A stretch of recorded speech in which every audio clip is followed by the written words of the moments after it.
ए जने, अरे भाग के कहाँ जाएगी जनी? अरे हम हर कदम साथ चलेंगे। जनी रुकना थोड़ा। जनी, जनी कल तक का समय है तेरे पास।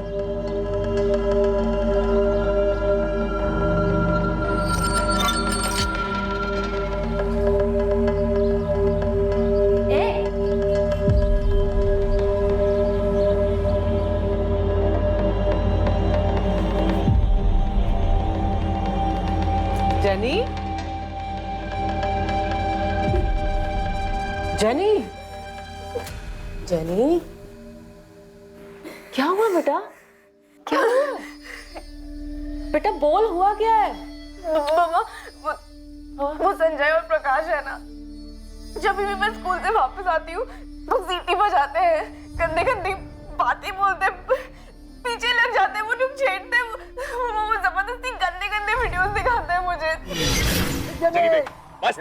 देखो, अरे जेनी देख तो सही। अरे जेनी, अरे जेनी सुन तो, ए जेनी। मामा वो लोग धमकी दे रहे हैं कि अगर मैं वहाँ पे नहीं गई तो वो लोग एसिड फेंकेंगे मुझ पे। मामा मुझे कहीं नहीं जाना है, प्लीज मुझे स्कूल भी नहीं जाना है, प्लीज मुझे, मामा प्लीज मुझे स्कूल नहीं जाना। बेटा मम्मा है ना? स्कूल नहीं जाना, प्लीज मेरा प्लीज बच्चा मुझे रोना नहीं, मम्मा है ना? मुझे बहुत डर लग रहा है। मामा प्लीज मुझे कहीं मत जाने दो।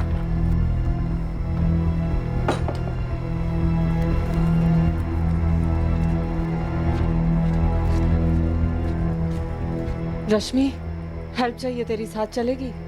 क्या हुआ? पुलिस स्टेशन चलना है। देख स्टेला, पुलिस के पास जाके कोई फायदा नहीं है। तू समझ नहीं रही है, जेनी बहुत ज्यादा डर गई है। मैं समझ रही हूँ स्टेला, लेकिन तू ही सोच, पुलिस उनको पकड़ेगी, डांट के छोड़ देगी।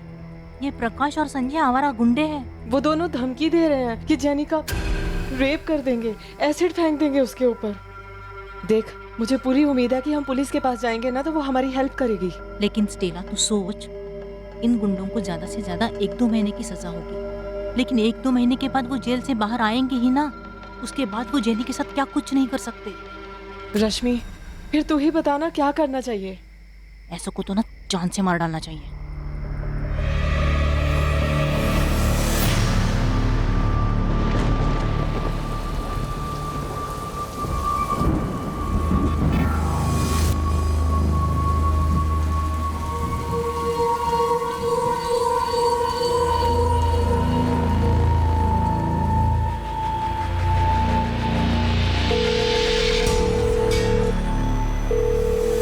हेलो हेलो योगेश, स्टेला बोल रही हूँ। स्टेला, बड़े दिन बाद याद आई। कैसी हो तुम? मुसीबत में हूँ योगेश, हेल्प चाहिए तेरी। क्या हुआ बताओ। हेल्प करेगा तू? स्टेला हुकुम करो। प्रकाश और संजय जैसे गुंडों से कोई कैसे डील करे, जो हमारे देश के हर मोहल्ले, हर गली, हर नुक्कड़ में पाए जाते हैं? क्या एक चेतावनी उन्हें असामाजिक काम करने से रोक सकती है, या फिर ऐसे असामाजिक तत्वों को दूर करने के लिए ठोस कदम उठाए जाने की जरूरत है? क्या ऐसा कोई कदम जेनी की मदद कर पाया, या फिर मामला हाथ से निकल चुका था?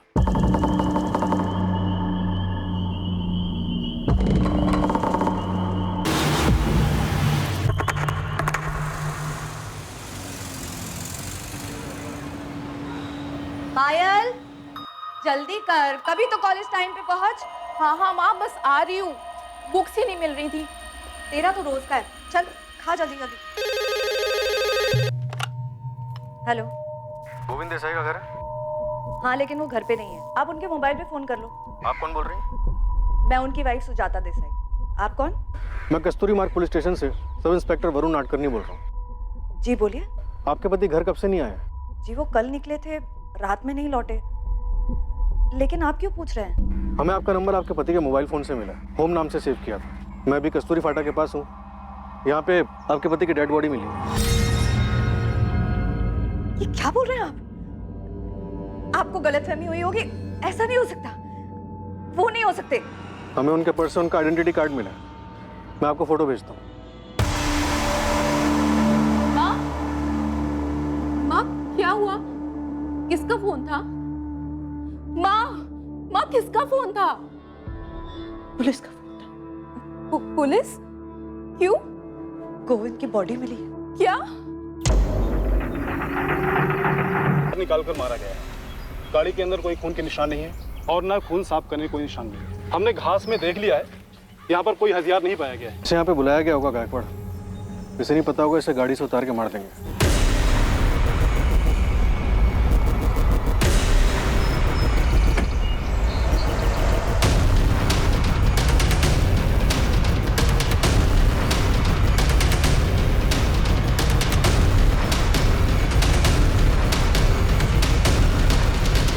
पेट और हाथों पे टोटल 19 बार वार हुआ है इंस्पेक्टर। डॉक्टर, ये वार किस चीज से किए गए? चाकू या चॉपर? 2 बड़े चाकू, लेकिन वार किसी एक एंगल पे नहीं हुआ है, आड़े टेढ़े लगे। कम से कम 2 लोग होंगे और दोनों ने एक ही साथ एक ही वक्त पर मारा है। ये डेथ कल शाम 6 से 8 बजे के बीच में हुई है।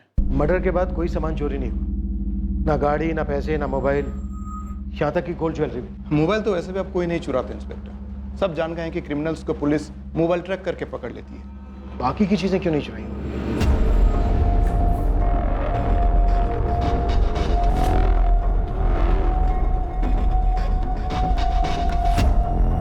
साहब, ये Govind golden empire state agency का ओनर है। प्रॉपर्टी ब्रोकिंग, मनी लेंडिंग के मार्केट में इसके नाम का सिक्का चलता है। पालघर, धानु, मनोर और इस साइड विरार तक बहुत लंबा हाथ फैला रखा है इस बंदे ने, और अभी मर्डर की खबर पूरे इलाके में फैल रही है।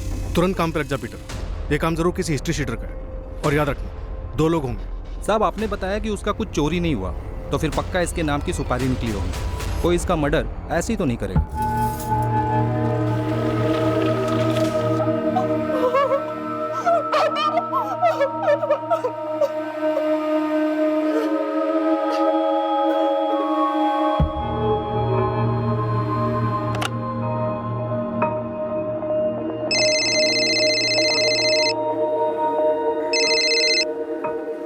हेलो गौरी जी, गौरी बोल रही हूँ, बताइए। सब इंस्पेक्टर नैना तांबे, गोविंद देसाई को जानती हो? बिल्कुल जानती हूँ, लेकिन आप क्यों पूछ रही हैं? कल शाम आपने गोविंद देसाई को फोन किया था 5:15 बजे। हाँ किया था, लेकिन बात क्या है? गोविंद देसाई का मर्डर हो गया। क्या? कब? कैसे? सुजाता जी, आपको नहीं पता कि आपके पति गोविंद कस्तूरी फाटा कैसे पहुंचे? नहीं पता सर। जब घर से निकले गोविंद, तो उन्होंने कुछ बताया था कि वो कहाँ जा रहे हैं? सुबह नाश्ता करके निकले थे सर। आखिरी बार तभी मुलाकात हुई थी। कहा था कि कुछ काम है, रात में नहीं लौटेंगे। उन्होंने बोला था कि आज सुबह या शाम तक वापस आ जाएंगे। आज बाहर जाना पड़ेगा सुजाता, तो शायद रात को नहीं आऊंगा। दूर जा रहे हो क्या? नहीं, जाना तो दमन ही है। वहां क्या है, एक जमीन का सौदा हो रहा है, टाइम लगेगा शायद, तो कल दोपहर को या शाम तक आ जाऊंगा। कैसे हुआ ये? किसने किया? गोविंद दमन नहीं गए थे क्या? फिर वो जा रहे थे और रास्ते में किसी ने उनका मर्डर कर दिया। लेकिन मर्डर क्यों किया? आप किसी गौरी को जानती हैं? नहीं।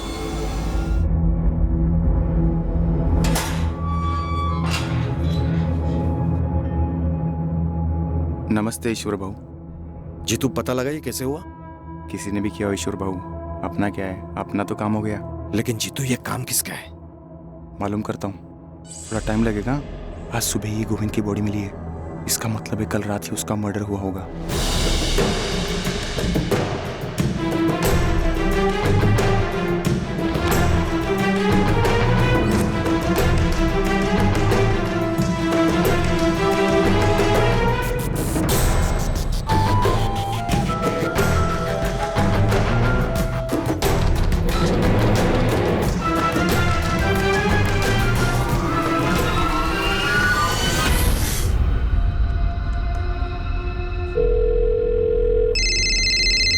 हाँ बोल। तूने खबर सुनी अशोक? कौन सी खबर? गोविंद का मर्डर हो गया है। मोबाइल पर फॉरवर्ड्स आ रहे हैं। क्या बोल रहा है? किसने मारा? किसने मारा ये तो पता नहीं, लेकिन लोकल चैनल्स पर टॉप न्यूज बनी हुई है ये। गोविंद देसाई एक जाना माना प्रॉपर्टी डीलर और मनी लेंडर था। उसके मर्डर की खबर पालघर में जंगल में लगी आग की तरह फैल गई। पूछताछ के लिए जिसे सबसे पहले बुलाया गया वो कोई और नहीं बल्कि स्टेला थी, जिसकी बेटी को 2 लफंगे परेशान कर रहे थे। स्टेला गौरी कैसे बनी ये मर्डर चक्रव्यूह का हिस्सा था। एक ऐसा चक्रव्यूह जिसे तोड़ पाना इन्वेस्टिगेटिंग टीम के लिए आसान नहीं होने वाला था। जी मेरी बात हुई थी उनसे, मैंने ही फ़ोन किया था ये बताने के लिए कि इंस्टॉलमेंट रेडी है, अपने पैसे लेने आ सकते हैं। मैंने 10,000 अरेंज कर लिए हैं गोविंद जी, आप लेने आ सकते हैं या फिर जगह बता दीजिए, मैं वहीं पे भिजवा दूंगी आपको। मैं खुद आ जाऊंगा गौरी जी। वैसे भी विरार साइड पे मुझे 6:30 बजे शाम को काम है ही, फिर उसके बाद आपके यहाँ आ जाऊंगा और पैसे भी कलेक्ट कर लूंगा। काफ़ी इंतज़ार किया लेकिन वो आए ही नहीं, मुझे लगा कोई काम पड़ गया होगा, बिजी हो गए होंगे, आज आ जाएंगे। लेकिन गोविंद ने क्या कहा था आपसे? 6:30 बजे विरार में कुछ काम है। जी यही कहा था मुझसे। गोविंद ने अपनी पत्नी से झूठ क्यों बोला? विरार? ऐसा तो कुछ नहीं बोला था उन्होंने, सिर्फ दमन जाने की बात बोली थी। ये बात हमें गौरी ने बताई। विरार में टेलर की शॉप है उसकी, इंस्टॉलमेंट की पहली किस्त देनी थी उसे गोविंद जी को। गौरी ने जब गोविंद जी को फोन किया था तो उन्होंने कहा था कि विरार का काम खत्म करने के बाद वो खुद उसके घर आके पैसे उठा लेंगे। उन्होंने फोन करके भी ऐसा कुछ नहीं बोला। अगर प्लान में चेंज होता था तो रात में वापस घर ही आते थे। मैडम मैंने पता कर लिया है, गौरी का टेलर शॉप विरार में है, लेकिन एक झोल है। क्या है गायकवाड़? उसका असली नाम गौरी नहीं है, स्टेला है, स्टेला गौरी थॉमस। उसकी दुकान का नाम जेनी टेलर्स है। अपनी बेटी के नाम पर उस दुकान का नाम रखा उसने। असली नाम क्या है तुम्हारा? स्टेला या गौरी? दोनों ही असली नाम है मेरे। मेरा पूरा नाम स्टेला गौरी थॉमस है। अपने पति जॉन से शादी के पहले मेरा नाम गौरी था। गोविंद से लोन लेते वक्त अपना नाम क्या बताया? गौरी? सर पूरा नाम बताया था, स्टेला गौरी थॉमस। और मिले कब थे तुम दोनों पहली बार? 4 महीने पहले। मैं अपनी आंटी के घर गई थी सूरत में, वहां से वापस आते हुए ट्रेन में मिले थे गोविंद जी। सूरत में? नहीं सर, वापस स्टेशन से चढ़े थे वो।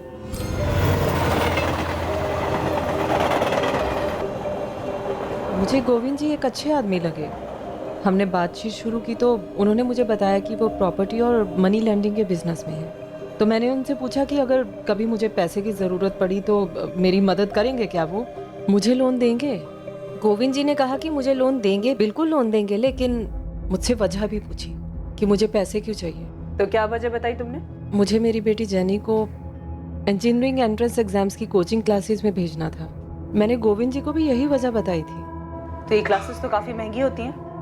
कितना पैसा दिया तुमको गोविंद देसाई? 75,000। तो तुमने अपना नाम गोविंद को स्टेला गौरी थॉमस बताया था? जी। तो तुम्हारा नंबर गोविंद ने अपने फोन में गौरी के नाम से क्यों सेव किया था? गौरी नाम से ही बुलाते थे गोविंद जी मुझे हमेशा। मैंने सर उनको कितनी बार कहा भी कि मेरा नाम स्टेला गौरी थॉमस है, लेकिन फिर भी वो गौरी बुलाते थे। इसमें कुछ अजीब तो है नहीं, क्योंकि काफी लोगों को ये नाम बड़ा इजी लगता है, शायद इसीलिए उन्होंने गौरी नाम से सेव किया मेरा नंबर। गोविंद ने आपको 75,000 रुपए का लोन दिया। ये पैसे कैश दिए थे या फिर चेक? कैश लिया था सर, और अभी पहली किस्त थी उसकी। और तुम्हारी पहली किस्त से पहले ही गोविंद जी के साथ ये सब हो गया। अच्छा स्टेला, ये टोटल अमाउंट पे कुछ इंटरेस्ट भी था या सब माफ था? पूरे 8% का इंटरेस्ट था मैडम, 8%। कुछ तो झोल है ना। इस स्टेला गौरी थॉमस का इतिहास भूगोल सब निकालो और इसकी बेटी जेनी का। Okay sir.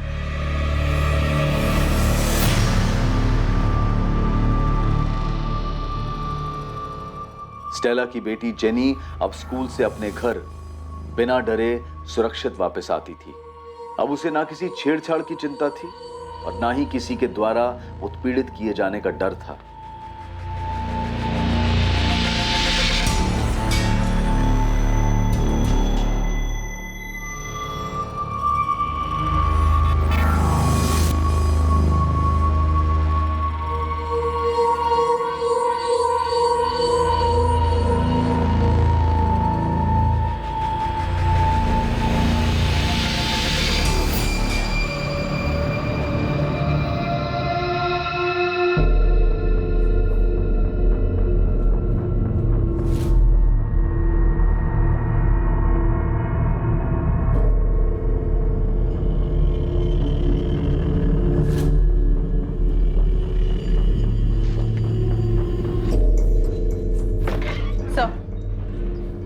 स्टेला का नंबर गोविंद देसाई के फोन रिकॉर्ड में है।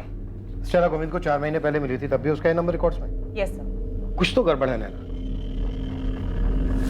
लोन लेने वाली औरत अपना नाम स्टेला गौरी थॉमस बताती है और लोन देने वाले को उसके नाम में सिर्फ गौरी पसंद आता है, और वो उसका नंबर अपने फोन में इसी नाम से सेव करता है। क्यों? तो आपका मतलब पैसों के लेन देन के अलावा भी कोई मैटर हो सकता है? हालांकि अभी ठीक से कुछ कहा नहीं जा सकता, पर कुछ भी हो सकता है। फिर तो सर हमें इस गोविंद देसाई का बैकग्राउंड अच्छे से चेक करना होगा।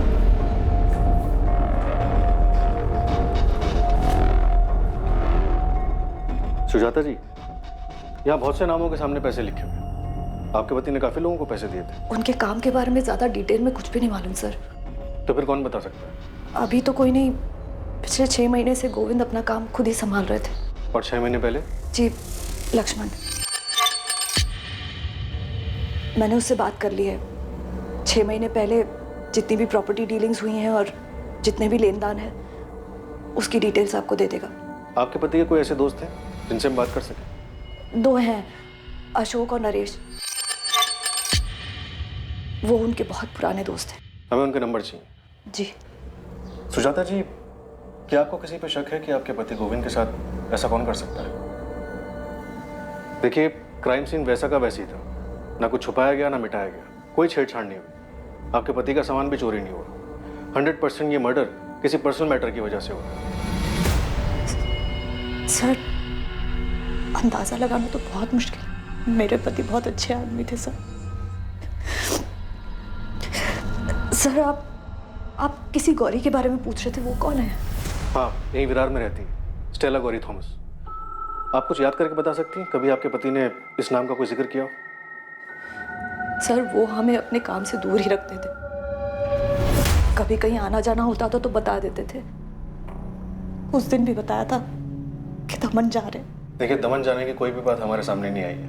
हमने उनके फोन रिकॉर्ड लोकेशन चेक किए, ऐसा कुछ भी सामने नहीं आया कि वो दमन गए थे या दमन में थे। सुपारी है बेटा। ईश्वर गरुड़ का नाम तो सुना ही होगा। धानु के जेल में आराम कर रहे इस वक्त। उसी ने ये सुपारी उठाया था गोविंद के नाम का। उसका एक पंटर है जीतू तलपड़े, और इस जीतू ने 15,000 रुपये दिए थे हिस्ट्री शीटर चंदू को इस गोविंद को दुनिया से उठाने के लिए। तो मतलब तू कह रहा है कि सुपारी सबसे पहले मिली ईश्वर गरुड़ को, उसने दी अपने पंटर जीतू को, जीतू ने आगे बढ़ाई चंदू को। तू मुझे एक बात बता, ईश्वर गरुड़ को सुपारी बेची किसने? अब ये बेचने वाले एक जगह दुकान लगा कर थोड़ी बैठते बेटा। मुझे जितनों के नाम पता थे तुझे बता दे। गरुड़ सबका गुरु है, सबको बोल इस गरुड़ को अच्छी तरह से गुरु दक्षिणा देने के लिए, सब बता देगा। देखो ज्योति, जो भी था मैंने सब बता दिया। मैं कुछ नहीं छुपाता। पर तुमने ऐसे क्यों किया रतन? क्यों? तूने जो किया वो क्यों किया? क्या जरूरत थी? गोविंद हमारे बचपन का दोस्त था सर। काफी टाइम तक मिलना जुलना था हमारा उससे। काफी टाइम तक था मतलब फिलहाल नहीं था। क्यों ऐसा? गोविंद बदल चुका था सर। अब मरे हुए इंसान के बारे में क्या बात करें? ऐसा भी क्या बदलाव आ गया था गोविंद में? गुरूर सर, गुरूर पैदा हो गया था उसमें। पैसे का गुरूर जो हर कोई नहीं संभाल पाता, जिसने अच्छे अच्छे को बदल दिया सर। हमारा दोस्त भी बदल गया था सर। अमीर होने का रौब झाड़ता था हम पर। और क्या क्या खूबियां थी तुम्हारे समीर दोस्त में, खास करके ऐसी जिसकी वजह से उसका मर्डर हो गया? सर, उसके मर्डर का तो हमें कोई अंदाजा नहीं है। तकरीबन 2 साल पहले हम लोगों ने उससे अपनी दोस्ती खत्म कर ली थी। क्या करते सर, जब भी मिलते थे पीने के लिए वो हम दोनों को नीचा दिखाने की कोशिश करता था। बोलता था मैं कहाँ, तुम दोनों कहाँ। सर, दोस्ती में मजाक उड़ाया जाता है पर इज्जत भी दी जाती है, जो गोविंद में नहीं दे रहा था। तुम लोग सीधी बात कर रहे हो, मैं भी सीधा मुद्दे पर आता हूं। 17 तारीख को दोपहर को जब गोविंद लंच पर अपने घर आया तो अपनी वाइफ सुजाता से यह कहकर गया कि वो दमन जा रहा है। अब तुम लोग ये बताओ कि गोविंद ने अपनी वाइफ से झूठ बोला या उसकी वाइफ हमसे झूठ बोल रही है?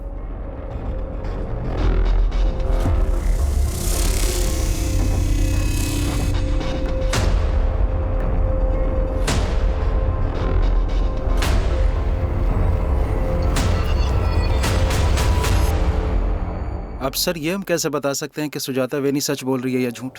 और वैसे भी सर, हम तो उससे दूर हो गए थे। सर, अगर आप गोविंद के मर्डर के बारे में सच पूछना चाहते हैं तो उसके राइट हैंड लक्ष्मण से पूछिए, वो सही आदमी है। अगर सच बोलेगा तो। सर मैं 6 महीने पहले तक का हिसाब किताब जानता हूँ। ये सारे लेनदार हैं, रजिस्टर में ही मेंटेन करता था। सर गोविंद जी के 2 प्लॉट दमन में है, एक वापी में और यहाँ तारापुर में 2 प्लॉट हैं। और ये सब 6 महीने पुरानी बात है सर। 6 महीने पहले ऐसा क्या हुआ था? तूने जॉब क्यों छोड़ दी थी? हमने सुना है तू गोविंद जी का राइट हैंड बन गया था। गोविंद जी ने अपना राइट हैंड खुद काट के फेंक दिया था।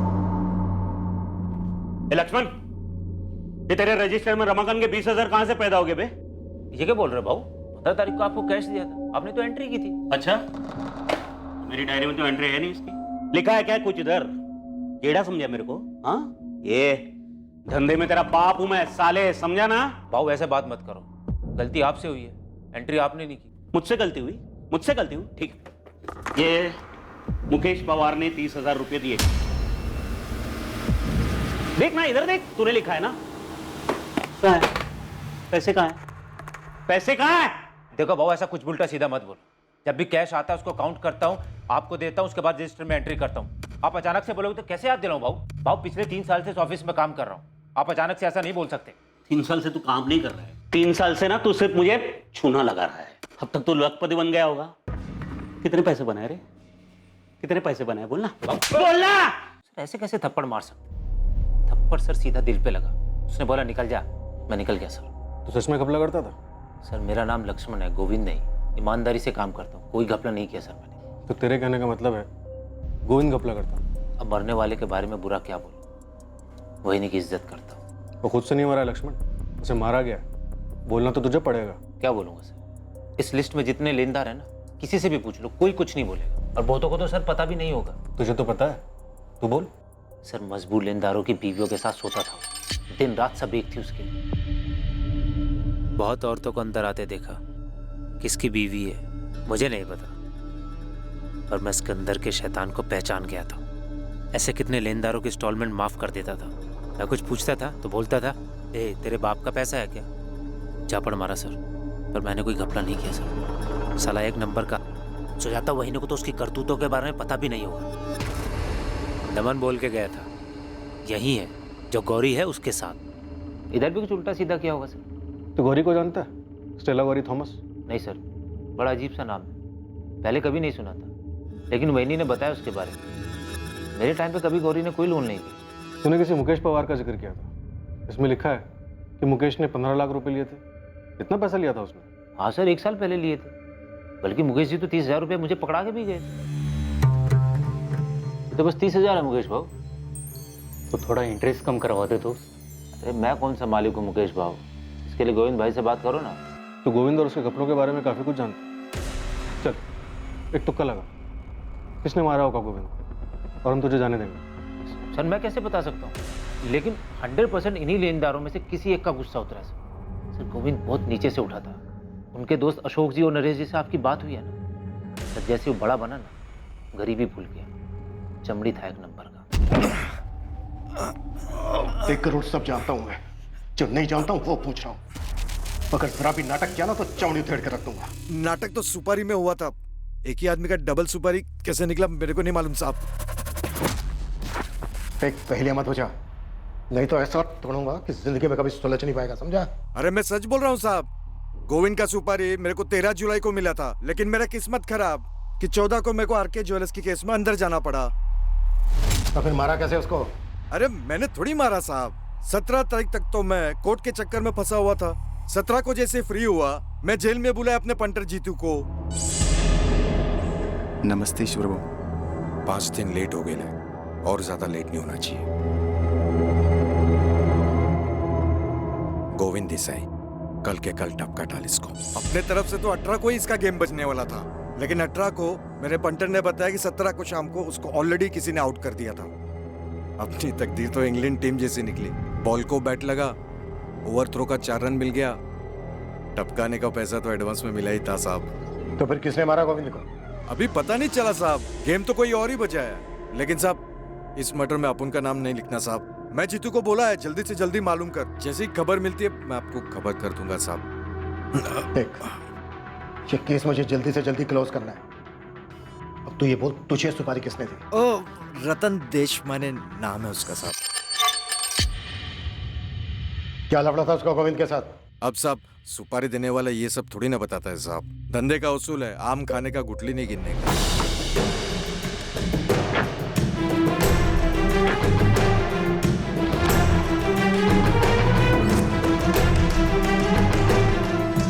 Good afternoon sir.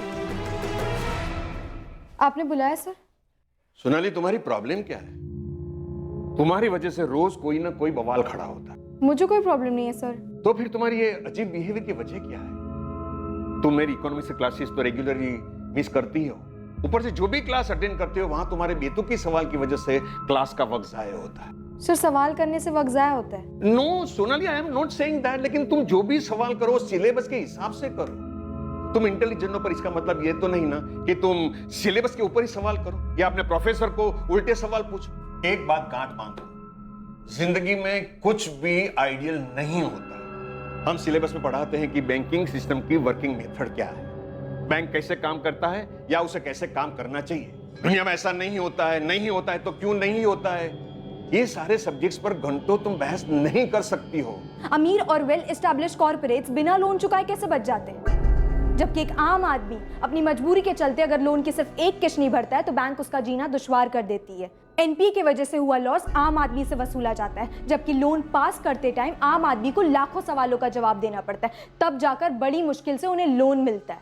आखिर ये लोन का सिस्टम आम आदमी के लिए मदद के लिए बनाया गया है। सोनाली, तुम बिना पढ़े बिना क्लास में ध्यान दिए सारा सवाल कर रही हो। यू नो तुम्हारी प्रॉब्लम क्या है? तुम्हारी ध्यान सिलेबस पर नहीं, सवाल जवाब पर ज्यादा है। चैप्टर नंबर 8 एनपीए के बारे में, चैप्टर नंबर 6 ये बताता है कि बैंक किसको लोन देने लायक किस कंडीशन में समझता है। उन किताबों में ऐसा कोई चैप्टर नहीं है सर जिससे ये पता चल सके कि कैसे जहां एक अमीर बिजनेसमैन बैंक का सारा पैसा लेकर विदेश भाग जाता है और वहीं दूसरी तरफ एक आम गरीब आदमी अगर बैंक के सिर्फ एक लोन नहीं चुका पाता तो खुद को फांसी पर लटका लेता है। सर ये पढ़ा आपने? हाँ पढ़ा है। तो अच्छा, अब तुम्हारा नया सवाल ये मर्डर केस को लेकर होगा। सर ये बंदा गैर सरकारी तरीके से लोगों को पैसे उधार देता था, एक प्राइवेट मनी लेंडर था। सवाल ये है कि लोग आखिर क्यों मजबूर हैं ऐसे ब्याजखोरों से पैसे लेने के लिए? सोनाली, तुम इंटेलिजेंट हो, तुम जो चाहो वो हासिल कर सकती हो, इसलिए मैं तुम्हें कह रहा हूं बेवजह सवाल उठाकर तुम्हारी एनर्जी, तुम्हारा वक्त जाए मत करो। हर एक की जिंदगी में उतार चढ़ाव आते हैं और यही जिंदगी का नियम है। इसका मतलब ये तो नहीं ना कि हम उसमें उलझ कर रह जाए।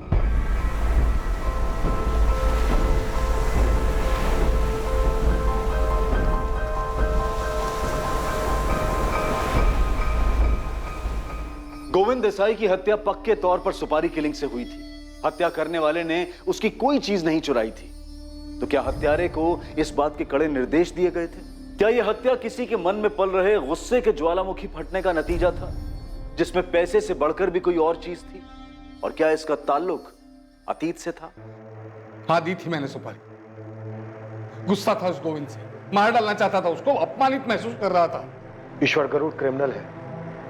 भले ही उसने ये स्टेटमेंट दिया हो कि गोविंद तुम्हारी सुपारी से नहीं मरा है, लेकिन उसका ये स्टेटमेंट तुम्हें बचा नहीं सकता। तुम भी उतने ही दोषी हो। कोई अफसोस नहीं है सर, कोई अफसोस नहीं। मेरी पत्नी के साथ सोया था वो।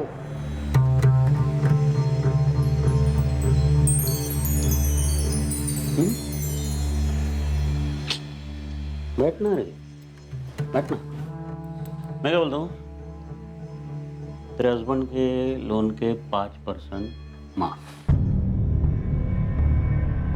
मुझे लगा सारा लोन माफ हो जाएगा। कैसी बात कर रही है तू? ये के बार में पूरा 5 लाख माफ? ठीक है ना, इसके बाद देख लेते हैं कितना माफ कर सकता हूँ। ठीक है ना? आप समझ नहीं सकते, जब मुझे इस बात का पता चला तो मैं किस दर्द से गुजरा हूं कोई नहीं समझ सकता, जब तक कि ये सब उसके खुद के साथ ना हुआ हो। तुमने लोन लिया था उससे? लेकिन इस चीज के लिए नहीं ना सर। पैसे लौटाने में थोड़ी सी देरी क्या हो गई? इसने जीना हराम कर दिया था मेरा, परेशान कर दिया था मुझे। तुम ऐसे आदमी के पास गए ही क्यों? मैं कोई शौक से नहीं गया था सर उसके पास। एक भी बैंक मुझे लोन देने के लिए तैयार नहीं था और मेरे पास और कोई चारा भी नहीं था। बस इसी का फायदा उस साले ने उठा लिया और मेरी पत्नी के साथ। तुम्हारी पत्नी अगर इस चीज के लिए तैयार नहीं होती तो ऐसा होता ही नहीं। ऐसा तब नहीं होता जब ये जानवर दूसरों की पत्नियों पर बुरी नजर नहीं रखता। सर, मुझे जरा भी अफसोस नहीं है उसकी मौत का, जरा भी गम नहीं है। और मुझे यकीन ऐसे और कई लोग होंगे जिनको इसने सताया है। इससे तुम्हारा गुनाह कम नहीं हो जाता। तुमने गोविंद की सुपारी दी थी, कानून इसकी तुम्हें सजा देगा। तुम्हारे अलावा और कौन हो सकता है जो गोविंद को मारना चाहता था? वो मेरी सुपारी से नहीं मरा, उससे मुझे कोई फर्क नहीं पड़ता। और मुझे यह भी नहीं मालूम कि और कौन कौन उसको मारना चाहता था। और सर, अगर मुझे यह पता भी होता तब भी मैं आपको नहीं बताता।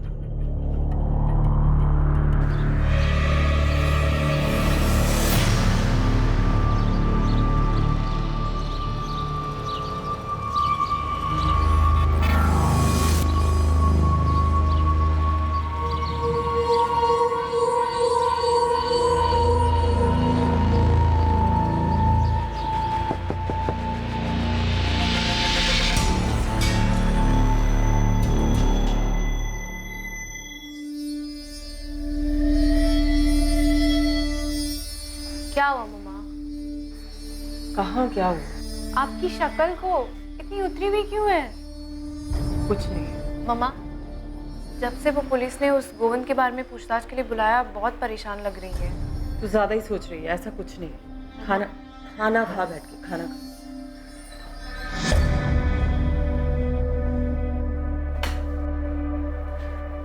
मम्मा, आपने वो संजय और प्रकाश को क्या बोला था? यही कि मेरी बेटी को परेशान ना करे। बस आपने इतना बोला और वो लोग मान गए? हाँ, बस यही बोला, लेकिन जैसे बोलना चाहिए था वैसे बोला। अब बातें मत कर, खाना खा। खाना खा।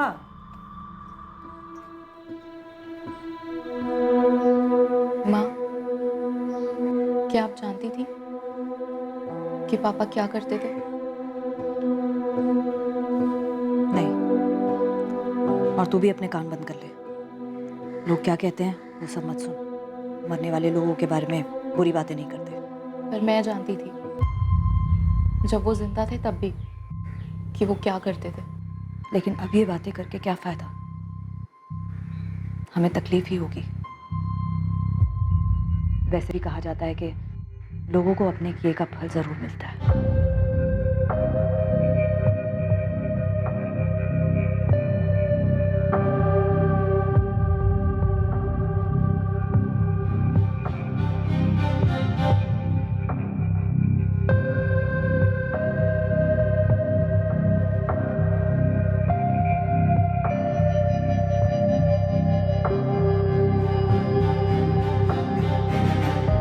साहब, ये गोविंद का मर्डर रतन देशमाने के सुपारी की वजह से नहीं हुआ।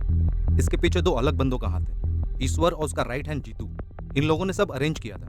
अभी दोनों गायब है, पर न्यूज कंफर्म है कि इन दोनों ने मर्डर नहीं किया। मैंने तुझे 2 आदमियों का कच्चा चिट्ठा निकालने के लिए कहा था, क्या हुआ उसका? अच्छा, वो मुकेश पवार ना साहब? हाँ, उसका भी निकाला है ना साहब। मैंने अपने 2-3 बंदों को काम पे लगाया था। पता चला है कि किसी प्राइवेट फर्म में अकाउंटेंट का काम करता है। गोविंद से 15 लाख रुपए लिए थे उसने, 12 लाख अभी भी सर पे है। गोविंद की पत्नी सुजाता से इसने वादा किया था कि पैसा वापस कर देगा करके। अभी सुजाता इन सब लेनदारों के पीछे पड़ने वाली है। हेल्प करने के लिए उसने लक्ष्मण को भी वापस काम पे रख लिया है। साहब, मैं आपको 2 बातें और बताने वाला था। कौन सी बात? पहली तो लक्ष्मण देवधर के बारे में। कुछ हो लेके उसने गोविंद के लफड़े और घपलों के बारे में बताया था। गोविंद के लफड़े के बारे में बताया होगा, पर अपने लफड़े के बारे में नहीं बताया होगा साहब। तो तू बता दे, क्या छूट गया हमसे? पायल साहब, गोविंद की बेटी पायल और लक्ष्मण।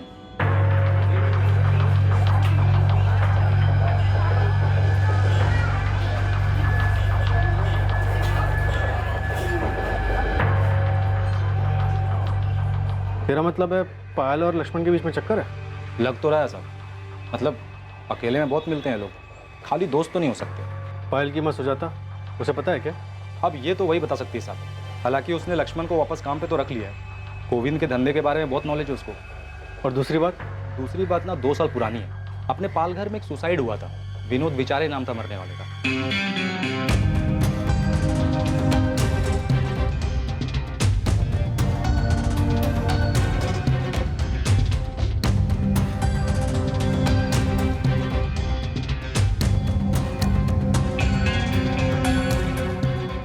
विनोद बेचारे, इसने भी पैसे लिए थे क्या गोविंद से? पूरे 25 लाख। डिटेल में बता बेटा। साहब, ये विनोद बिचारी की एक बेटी है सोनाली, तभी 18 साल की थी, अभी 20 साल की हो गई है, बीकॉम फाइनल ईयर में पढ़ती है। तो तू बोल रहा है उसने बदला लिया होगा? मेरे पापा ने सुसाइड नहीं किया है।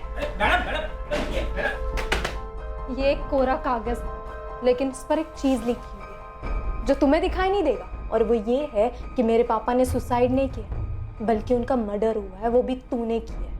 ये लड़की, मैंने ना कोई ट्रस्ट वस्ट नहीं खुल रखा यहाँ। तेरे बाप ने मुझसे उधार पैसे लिए थे, वो तो चुकाने पड़ेंगे, तुझे या तेरी माँ को। गोविंद देसाई, तुझे इस बात की कीमत चुकानी होगी, और मैं तुझे यकीन दिलाती हूँ कि तेरा पूरा कर्जा उतार दिया जाएगा, वो भी एक झटके में। तो लक्ष्मण ने सोनाली के बारे में नहीं बताया था? नहीं सर, और पायल के बारे में भी नहीं बताया। I'm 100% श्योर इस मर्डर में कोई पर्सनल एंगल है, इसलिए सामान चोरी नहीं हुआ। एक्यूज ने अपना काम किया और निकल गया। सर, ये स्टेला थॉमस और स्टेला गौरी थॉमस, इसका कुछ तो जरूर है इस केस से। उसने गोविंद को लास्ट कॉल किया था, इसलिए उस जगह पर बुलाया जहां पर उसका मर्डर हुआ था। सर, 100% ये उसी का काम है। इस स्टेला का एक नया एंगल पता चला है। स्टेला की बेटी जेनी 12th में अभी 6 महीने पहले की बात है। स्टेला की बेटी जेनी को उसके इलाके के 2 लड़के संजय और प्रकाश परेशान करते थे, छेड़ते थे उसे। ये बात जेनी ने स्टेला को बताई। स्टेला ने फिर एक्शन लिया, पर क्या ये नहीं पता। गौरी, स्टेला का नाम? लेकिन स्टेला ने तो मुझसे कभी नहीं कहा। मतलब हो सकता है, पर मुझे नहीं पता। अच्छा रश्मि जी, ये स्टेला का पति जॉन मरा कैसे? मैडम, उसका एक्सीडेंट हो गया था। मतलब जिस फैक्ट्री में वो काम करता था ना, वहीं एक्सीडेंट हो गया। रश्मि जी, मैं गोल गोल बात नहीं करूं, पर हमें शक है कि गोविंद देसाई की मर्डर में स्टेला थॉमस और स्टेला गौरी थॉमस का हाथ है। जी, मैं गोल गोल बात नहीं करूं, पर हमें शक है कि गोविंद देसाई की मर्डर में स्टेला थॉमस और स्टेला गौरी थॉमस का हाथ है। ये क्या कह रही हो मैडम आप? नहीं मतलब इसके बारे में सही में मुझे कुछ नहीं पता। मैडम, जेनी बहुत परेशान थी 2 लड़कों की वजह से, प्रकाश और संजय। ये हमारे इलाके में रहते थे। वो थे मतलब? अभी कहाँ हैं वो दोनों? वो तो नहीं मुझे पता, पर हमेशा जेनी को छेड़ते थे वो, और कुछ गलत करने का मौका ढूंढ रहे थे बस। स्टेला भी बहुत परेशान थी। वो तो पुलिस के पास जाना चाहती थी, लेकिन मैंने ही मना किया था उसे। क्यों? मैडम, प्रकाश और संजय दोनों गुंडे थे। आप लोग उन्हें पकड़ लेते, 4 दिन अंदर रखते, लेकिन 4 दिन के बाद तो उनको छूट के बाहर ही आना है। और फिर वो न जाने जेनी के साथ क्या करते। तो ये मामला निपटा कैसे? मतलब उन दोनों ने जेनी का पीछा कैसे छोड़ा? ये सब तो मैं नहीं जानती मैडम, बस मैं इतना जानती हूँ कि स्टेला ने कैसे भी करके उनके मचमच को निपटा दिया था। सलाम मैडम। मैडम, मिस्टर इंडिया बन गए ये प्रकाश और संजय। कहाँ गायब हो गए किसी को कुछ पता नहीं। कुछ पता नहीं मतलब? 6 महीने से गायब। गणेश, तो स्टेला की जड़ें खोद के निकाल, देखे तो क्या चीज़ है ये। कैसे गायब करवाया इसने इन दोनों लड़कों को? ठीक है, 6 महीने से संजय और प्रकाश दोनों लापता हैं। जेनी को 2 लड़के छेड़ते थे, प्रकाश और संजय। जेनी की मां स्टेला ने एक्शन लिया और ये दोनों लड़के गायब हो गए। इन दोनों लड़कों के गायब होने के 6 महीने बाद गोविंद का मर्डर हो जाता है। क्या लगता है, ये इंसिडेंट आपस में कनेक्टेड है? सर, स्टेला का गोविंद से कनेक्शन और स्टेला का इन दोनों लड़कों से भी कनेक्शन है, लेकिन एक नाम और है, सोनाली। इसने गोविंद को धमकी दी थी। सही, सोनाली बेचारे का कनेक्शन का पता करना चाहिए। शायद स्टेला को जानती हो। तुम दोनों लक्ष्मण और पायल को भी भूल रहे हो। ये दोनों भी कनेक्टेड हैं गोविंद से। स्टेला गोविंद से कनेक्टेड, सोनाली गोविंद से कनेक्टेड, लक्ष्मण और पायल गोविंद से कनेक्टेड।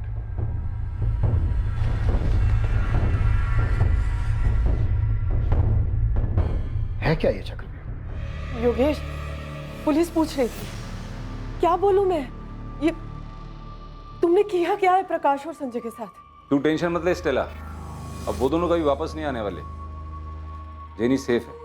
टेंशन मुझे पुलिस दे रही है योगेश। तुम बताते क्यों नहीं? किया क्या है तुमने उन दोनों के साथ? मैंने बोला ना, वो कभी वापस नहीं आएंगे। तू आराम से घर पे बैठ।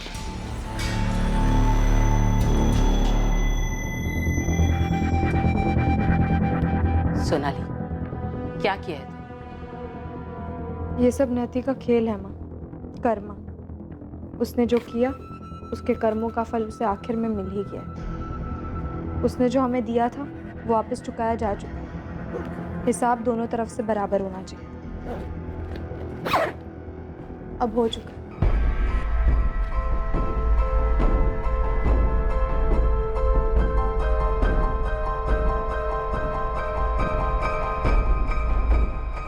अंधेरा अब हमारी जिंदगी से चला गया है पायल। तुझे अपनी जिंदगी जैसी जीनी है वैसी जी।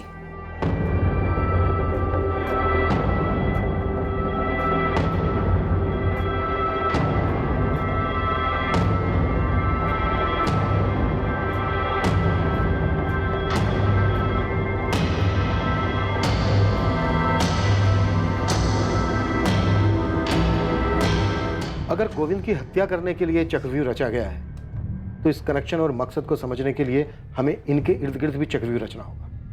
गोविंद अपनी पर्सनल लाइफ में चाहे कैसा भी था, लेकिन हमारे लिए ये सिर्फ एक मर्डर केस है। हमें गोविंद के कातिल तक पहुंचना ही है, चाहे वो फिर एक है या फिर एक से ज्यादा। इस केस में कई लोगों ने गोविंद देसाई को मारने के लिए मुखौटा लगा रखा था। वो वैसा नहीं दिखा रहे थे जैसे वो असलियत में थे। उनमें से ज्यादातर लोग गोविंद की मौत चाहते थे और हुआ भी ऐसा ही।